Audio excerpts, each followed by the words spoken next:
Hi friends, நான் இப்போ வடை சுட போகிறேன். உளுந்த வடை. அதுக்கு உளுந்த ஊற வச்சுக்கிட்டேன். நல்லா 1 மணி நேரம் ஆயிடுச்சு. இப்போ அதை அரைச்சி எடுத்துக்கலாம் கிரைண்டரில். இப்போ உளுந்த போட்டாச்சு, நல்லா அரைஞ்சிக்கிட்டு இருக்கு. இது கூட நான் நல்லா ஐஸ் வாட்டர் ஊற்றியிருக்கேன்.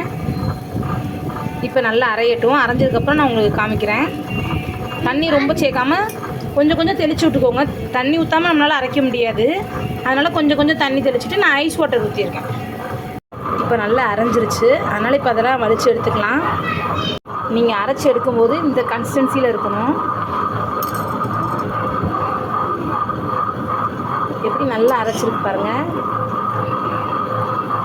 இப்போ மாவு நல்லா அரைச்சி எடுத்துக்கிட்டோம். வடை சுடுறதுக்கு தேவையான உப்பு போட்டுக்கலாம். உப்பு போட்டு நல்லா பிசைஞ்சிக்கணும். அடுத்து வெங்காயம் போட்டுக்கலாம். நான் கட் பண்ணி வச்சுருக்கேன் பல்லாரி வெங்காயம் போட்டுக்கிறேன். இது கூட கருவேப்பிலை போட்டுக்கலாம். அடுத்து மிளகு போட்டுக்கலாம். நல்லா பிசைஞ்சிக்கலாம்.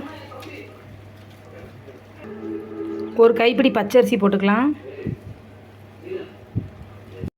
இப்போ எல்லாமே நல்லா மிக்ஸ் பண்ணி வச்சாச்சு.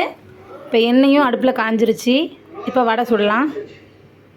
இப்போ நல்லா வடை வேகுது பாருங்கள். நல்லா மொறு மொறுன்னு புசு புசுன்னு வடை வரும். நீங்களும் இதே மாதிரி சுடுங்க. இப்போ வடை நல்லா வெந்துக்கிட்டு இருக்கு. வெந்ததுக்கப்புறம் இப்போ நான் எடுக்கும்போது உங்களுக்கு காமிக்கிறேன்.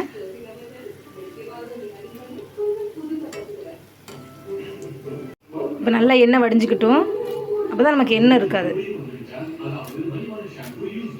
நம்ம தண்ணியே அவ்வளோ சேர்க்கல பார்த்தீங்களா, அதனால் எண்ணெய் குடிக்காது நமக்கு. வடையை பாருங்கள் எப்படி இருக்குதுன்னு.